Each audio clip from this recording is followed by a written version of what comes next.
안녕하세요. 스윗밤입니다. 낭독을 통해 나를 치유하고 성장하는 채널입니다. 오늘 가져온 책은 당신은 지나치게 애쓰고 있어요 라는 책입니다. 돌봄 중독에 빠진 사람들을 위한 사이다 힐링이라는 부제를 보고 저도 모르게 이끌려 책을 펼쳐 읽기 시작했는데요. 제가 작년 우울증이 온 이유를 알게 되었어요. 책에서 저의 코디펜던트 성향을 발견할 수 있었거든요. 코디펜던트란 자신을 희생하면서까지 타인에게 헌신하는 공의존 관계에 빠진 사람을 뜻하는 용어예요. 많이 생소하지만 책을 읽어보시면 아마도 내용에 공감하시는 분들도 상당히 많을 거라 생각됩니다. 저의 경우는 경제적으로 어려운 환경이었기에 어릴 때부터 맞이었던 제가 대학을 포기하고 일찍 경제활동을 시작하면서 나서서 해결해야 할 일들이 많았었어요. 당시 많이 힘들기도 하지만 저의 헌신으로 인해서 가족이 잘 되면 참 기뻐하곤 했어요. 그런데 중요한 것은 정작 가족들과 다른 사람은 잘 챙기는데 저 자신을 잘 챙기지 못하고 사랑해주지 못했던 것이 제가 범한 가장 큰 실수였던 것이죠. 그렇게 안팎에서 타인을 위해서 헌신하다 어느 날 심각한 번아웃이 와서 잠시 일을 쉬기로 인생에서 중요한 결정을 하게 됩니다. 그리고 나라는 사람이 뭘 좋아하는지, 뭘 잘하는지 찾고 나를 사랑하는 방법을 공부하기 시작했어요. 그리고 이제는 저 자신의 회복과 치유, 그리고 행복한 삶을 위해 이렇게 낭독 유튜브 채널을 운영하고 있습니다. 지금부터 당신의 시간과 에너지, 감정, 인생은 오롯이 당신의 것입니다. 썸머. 모든 코디펜던트 여러분, 또 구독자 여러분, 나 자신의 내면의 목소리를 듣고 나를 사랑해주고 더욱 성장해 나가시길 스윗밤이 응원드립니다. 그럼 오늘도 스윗밤 하세요.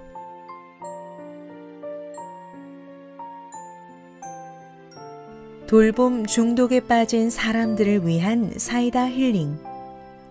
당신은 지나치게 애쓰고 있어요. 지은이 썸머. 북드림 편했습니다. 프롤로그. 돌봄 중독에서 벗어나자. 내 나이 30살. 정말 푸르르고 화창한 어느 초가을이었다. 옥수수밭으로 둘러싸인 고요한 미국 소도시는 신압으로 가을을 준비하는 참이었다. 청설모들은 부지런히 나무 사이를 뛰어다녔고 커뮤니티 가든에서는 애호박과 순무, 그린빈 등을 수확하는 손길이 바빴다. 참 아름다웠던 날, 나는 힘들게 입학한 대학원을 등록금이 없어 휴학하고 오는 길이었다. 20대 때 모은 돈은 사업에 실패한 언니 부부와 연로한 부모님을 부양하느라 결혼도 포기한 채 열심히 사는 친구를 도와줄 요량으로 투자 상품을 사주었는데 사기였다. 서울 변두리 빌라의 알량한 월세 보증금은 미국에 정착하느라 다 써버려 나 혼자 다시 한국으로 돌아갈 수도 없었다. 결국 남편이 박사과정을 마칠 때까지 꼼짝없이 학생 아파트에서 몇 년의 시간을 보내야 하는 처지가 되었다. 손에 쥐고 태어난 것은 없었지만 남들보다 두세 배로 발버둥을 치면서 살아온 나였다. 아빠는 툭하면 실직을 했고 술에 취했다. 엄마는 자주 죽고 싶다고 했고 자식에게 분풀이를 했다. 그럼에도 내가 열심히 공부하고 돈을 벌고 가족을 돌보면 이 끔찍한 고통에서 벗어날 수 있을 거라고 생각했다. 고등학생 때는 과목당 2만 원 하는 단과 학원과 공교육에 의지하며 무식하게 대입 준비를 했다. 20살 이후 지금까지 한 달에 단돈 몇십만 원을 벌지언정 일을 쉬어본 적이 없다. 결혼할 때도 무엇 하나 거저받은 것이 없었다. 도리어 양가 부모님과 동생들에게 양복을 해주고 들어온 보조금까지 모두 부모님께 드렸다. 동시에 가족들 사이를 분주히 오가며 오해를 풀어주고 설득하고 도움을 주며 가족의 평화와 화합을 도모했다. 나는 참 열심히 살았다. 때로는 인생에 얻어걸리는 행운이 찾아오기도 할 법한데 뒤로 넘어져도 코가 안 깨지면 뒤통수만 깨져서 다행이다 할 정도로 운보다는 불행이 지긋지긋하게 찾아왔다. 나는 주어진 환경에서 더 많이 노력하고 견디며 내가 할 수 있는 최선의 인내심과 이해력을 발휘했다. 그렇게 쉼없이 앞으로만 달렸으나 달려온 길을 돌아보니 텅 빈 고속도로처럼 아무것도 이룬 게 없었다. 그렇게 30년을 폭주한 기관차는 망연자실하게 미국 시골 한복판에 그대로 멈춰 서버렸다. 내 삶이 황폐해지고 다 망가졌을 때 더 이상 견딜 수 없는 순간이 되어서야 지나온 인생의 궤적을 돌아보았다. 내게 빚쟁이처럼 굴며 당당하게 요구하기만 하는 사람들의 얼굴이 하나씩 떠올랐고 분노가 치솟았다. 나는 다른 이에게 힘이 되어주고 고민을 들어주고 문제를 해결해 주었다. 그럴수록 사람들은 고마워하기는커녕 무례하거나 부당한 부탁을 하기도 했다. 나는 그 역시 거절하지 못했다. 그러나 정작 내가 힘들 때는 도움받을 곳이 한 군데도 없었다. 분노는 이내 겉으로는 모든 이에게 아낌없이 주었으나 누구에게도 희생과 인내심을 되돌려받지 못한 나에게로 향했다. 내 인생에서 같은 패턴이 반복되고 있다면 그 원인은 나에게 있는 것이 아닐까? 돌이켜보면 나는 다른 사람이 나를 이용하도록 내버려 두었고 내 권리를 주장하지 못했다. 내가 양보하고 희생하고 상대방의 상황을 이해해 줄수록 내 몫을 앗아가는 사람들은 더 기고만장해 날뛰었다. 이런 내 생각과 행동이 내 삶을 파괴하는 주범이었다는 것을 깨달은 것은 그로부터 수년이 지난 후였다. 홀로 학생 아파트를 지키며 가족이나 부부관계, 자녀 양육과 관련된 치유 프로그램은 다 본 것 같다. 읽을 수 있는 가족 갈등에 대한 커뮤니티 글은 다 섭렵한 것 같다. 맞이라서, 딸이라서, 가난해서 아무리 뒤져보아도 내 행동 패턴의 원인은 찾을 수 없었다. 나는 왜 나 자신을 돌보기보다는 이타적인 사람이 되기를 원하며 끊임없이 다른 사람들의 문제에 매달렸을까? 다른 사람을 돕기 위해 나 자신을 망가뜨리는 것까지 감수했을까? 그러던 어느 날 코디펜던트라는 개념을 알게 되었다. 그리고 내 문제의 근본 원인을 깨달았다. 30년 만에 비로소 나 자신조차 이해할 수 없었던 내 감정이나 행동을 정의하고 그 이유를 설명할 수 있게 되었다. 나의 엄마는 이기적이고 착취적인 존재였고 자녀를 통해 위안을 얻었다. 나는 오랫동안 엄마를 돌보고 희생하는 자리에 놓여 있었고 스스로 내가 더 나은 대접을 받을 자격이 안 된다고 여겼다. 이렇게 각인된 습관은 다른 인간관계에서도 끊임없이 반복되었다. 이 책은 나의 이야기이다. 코디펜던트 성향을 지니게 된 환경적 원인, 그리고 코디펜던트 성향이 내 생각과 감정, 행동에 어떤 영향을 끼쳐왔는지 오랜 시간 동안 찾고 공부한 여정의 결과물이다. 유튜브 채널 썸머스 사이다 힐링과 온라인 커뮤니티, 1:1 코칭, 소모임 등을 통해 만난 여러 코디펜던트의 고백과 코디펜던트 성향을 극복하기 위해 나 스스로 적용하고 치유해 온 방법을 함께 담았다. 왜 나는 내가 필요하다는 사람을 떠나지 못하고 그들의 문제를 해결해 주기 위해 고군분투하는지, 왜 정작 내 문제는 외면하거나 혼자서 충분히 할 수 있다고 믿는지를 이해할 수 있도록 이론과 사례를 통해 하나씩 파헤칠 것이다.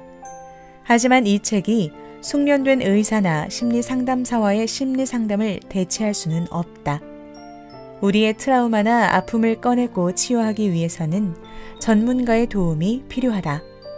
그렇기에 구체적으로 어떤 단계에서 전문적인 상담이 필요한지도 설명했다. 코디펜던트는 양 발목에 무거운 모래주머니를 차고 뛰는 달리기 선수와 같다. 과도한 책임감, 잘못된 죄책감, 자기 혐오, 열등감, 트라우마 등의 무거운 짐을 이고 달린다. 따라서 코디펜던트 성향을 치유하는 과정은 이 무거운 모래주머니를 던져버리는 것과 같다. 겁먹지 말고 함께 시작해보자. 이제부터 당신의 시간과 에너지, 감정, 인생은 오롯이 당신의 것이다. 2021년 봄, 썸머. 완벽을 추구하는 사람들. 코디펜던트는 매사에 완벽을 추구한다. 자신이 다른 사람들에게 인정받을 만한, 사랑받을 만한 존재가 아니라는 생각이 믿음처럼 단단히 뿌리내리고 있기 때문에 이상적인 내가 되어 사람들에게 인정받고자 노력에 노력을 더하는 것이다. 필사적으로 발버둥을 치고 쉴 새 없이 자신을 몰아붙이며 노력하는 순간에는 우리 내면의 수치심이 가려진다. 그러나 우리는 애초에 불가능한 목표를 설정하는 사람들이기에 아무리 노력한다고 해도 계속해서 실패할 수밖에 없다. 부족하고 초라하다고 생각되는 자신을 부정하려고 그토록 수고를 기울였는데 그 수고가 오히려 열등감과 부족함의 증거가 될 뿐이다.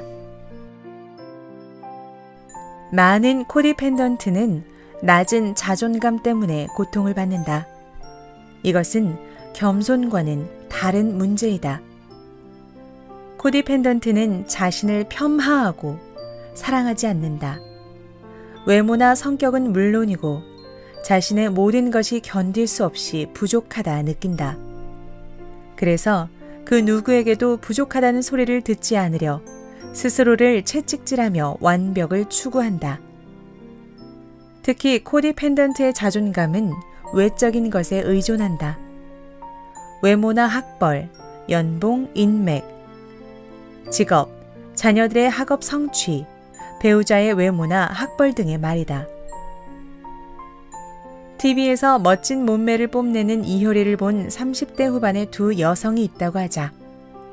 이 두 사람은 자신과 동년배인 이효리가 건강하고 탄탄한 모습을 가진 모습에 자극을 받아 운동을 시작했다. 하지만 일반인이 아무리 운동을 한다 해도 단기간에 이효리처럼 되는 건 쉽지 않을 것이다. 내면이 건강한 사람은 거울 속 자신의 모습을 보며 이효리와 똑같이 되지는 않았지만 더 건강해진 자신을 발견할 것이다. 그동안 꾸준히 운동한 자신을 칭찬할 것이다. 뱃살이 조금 접힐 수 있지만 이 정도면 충분히 괜찮지 라고 생각한다. 자신의 성취에 기뻐하면서도 자기 자신을 있는 그대로 인정하고 사랑한다. 다른 한 사람은 내면이 건강한 사람과 비교해 자존감이 아주 낮다고 가정해보자. 그녀는 아무리 노력해도 이효리처럼 되지 않는 자신을 보며 좌절할 수 있다. 혹은 자신이 원하는 수준의 몸매를 순간적으로 만들었을지라도 이를 지속적으로 유지해야만 여성으로서의 가치가 있다거나 연인에게 사랑받을 수 있다고 믿는다. 완벽한 기준에 미치지 않는 몸매는 용납할 수 없는 것이다. 완벽할 수 없다면 포기해 버릴 거야. 우리 코디 펜던트는 어린 시절에 가정 안에서 우리의 불완전함과 미숙함을 존중받지 못했다. 실수할 때마다 공격을 받았기에 우리는 스스로를 남들보다 못하다고 느끼는 낮은 자존감에 사로잡혔다. 또 실수와 결함을 없애고자 모든 면을 과도하게 통제하는 완벽주의 성향을 갖게 되었다. 다른 사람이 어떻게 생각할지 걱정하고 실수 없이 완벽해야 한다고 스스로를 다그쳤다. 우리는 대다수가 평균이라고 생각하는 정도를 열등하다고 느끼며 많은 사람이 완벽하다고 해도 보통이라고 받아들인다. 매사에 완벽해야 한다고 스스로를 채찍질하는 코디 펜던트는 자신을 완벽하게 만들기 위해 끊임없이 노력한다. 그런데 완벽히 해내야 한다는 지나친 강박에 압도당하거나 아무리 노력해도 완벽해질 수 없는 한계에 부딪힐 때 우리는 매우 극단적인 행동을 하게 된다. 모든 것을 포기하고 무책임할 정도로 스스로를 방임하는 모습이 그 결과로 나타나는 것이다. 예를 들어 고등학생 때까지는 열심히 공부했으나 자신의 정한 기준에 미치지 못하는 대학에 입학한 경우 입학 후에는 공부를 놓아버려서 학사 경고까지 받게 되는 시기다. 혹은 몇 달 동안 개인 PT를 받으며 열심히 운동하고 식단 관리도 엄격히 해서 다이어트에 성공했더라도 본인이 목표한 체중에 도달하지 못하면 실망한 나머지 자신을 가꾸는 것 자체를 아예 포기해버린다. 혹독할 만큼 외모를 관리하던 사람이 요요를 겪고 하루아침에 화장도 하지 않은 채 야구 모자를 푹 눌러 쓰고 다니는 등의 행동을 하는 것이다. 완벽에 대한 과도한 강박감은 어떤 영역에서는 완벽을 추구하지만 완벽하게 해낼 수 없는 영역에서는 아예 아무것도 하지 않는 불균형을 낳기도 한다. 예를 들어 청소하는 것은 늘 완벽해 집을 모델하우스처럼 꾸미고 사는 1등 주부가 요리나 설거지는 전혀 하지 않는 것 같은 식이다. 이런 성향은 과도하게 높은 기준을 세우는 바람에 새로운 도전을 시작하지 못하게 만들기도 한다. 평소 글 쓰는 것을 좋아해 소설가에 도전하고 싶지만 노벨 문학상을 받은 작품과 자신의 습작을 비교하고는 나는 이런 수준의 작품을 쓸 수 없으니 아예 시도도 하지 말아야지 하고 포기해버리는 것과 같다. 건강한 자존감을 가지고 있는 사람은 실망하거나 좌절해도 회복이 빠르다. 그들은 자신의 실패나 한계를 인정하고 스스로를 비난하지 않는다. 문제를 어떻게 해결해 나갈지 구체적인 방법을 찾고 적절한 행동을 취한다. 반대로 코디 펜던트는 실패나 실수를 했을 때 스스로를 비난하고 의심하면서 부정적인 감정만 키울 뿐이다. 완벽하지 않아도 할 수 있다. 그 누구도 완벽한 존재는 없다. 나를 있는 그대로 인정하고 사랑하고 수용하자. 우리의 완벽하지 않은 모습은 지극히 정상적인 것이다. 당신은 지금까지 살면서 끔찍한 실패와 실수를 저질렀을 수도 있다. 하지만 당신이 어떤 잘못을 저질렀다고 하더라도 그 당시에는 최선을 다했을 것이다. 우리는 지금 이대로 괜찮다. 회복과 치유를 위해 노력하는 당신은 정말로 충분히 괜찮고 멋진 사람이다. 코디 펜던트인 당신은 사랑스럽고 다른 사람을 걱정하는 따뜻한 마음을 가진 좋은 사람이다. 완벽을 추구하지 않아도 우리는 충분히 높은 성취를 이뤄내고 많은 목표를 달성할 수 있다. 나와 남편은 여행 다니는 것을 좋아한다. 대개 남편이 나보다 바빴기 때문에 주로 내가 여행 계획을 세웠다. 몇 주에 걸쳐 엑셀 파일과 구글 맵, 각종 링크 등을 총동원해 완벽한 계획을 세웠다. 한 번의 여행에서 완벽하게 모든 것을 다 소화해내고 오리라는 각오였다. 계획한 대로 빠짐없이 달성하면 훌륭한 여행이고, 일정이 어그러져 몇 개를 놓치면 실패한 여행이라고 생각했다. 그렇게 밀리지 않고 완벽하게 일정을 소화해내면서 SNS에 올릴 인증샷 또한 부지런히 찍어야 하니 여행 내내 긴장감이 돌았다. 하지만 요즘은 항공편이나 호텔을 예약하는 것이 여행 계획의 전부이다. 늦잠을 자는 바람에 오전 일정을 취소하기도 하고, 전망 좋은 카페에 앉아 커피를 마시며 몇 시간씩 빈둥거리기도 한다. 아이가 원하면 우연히 마주친 동네 놀이터에서 신나게 뛰어놀게 둔다. 예정된 일정을 다 소화하지 않아도 충분히 즐거웠고 많은 추억을 만들 수 있었다. 얼마나 많은 것을 했는가가 아니라 얼마나 즐거웠는가가 여행을 하는 목적이 되었기 때문이다.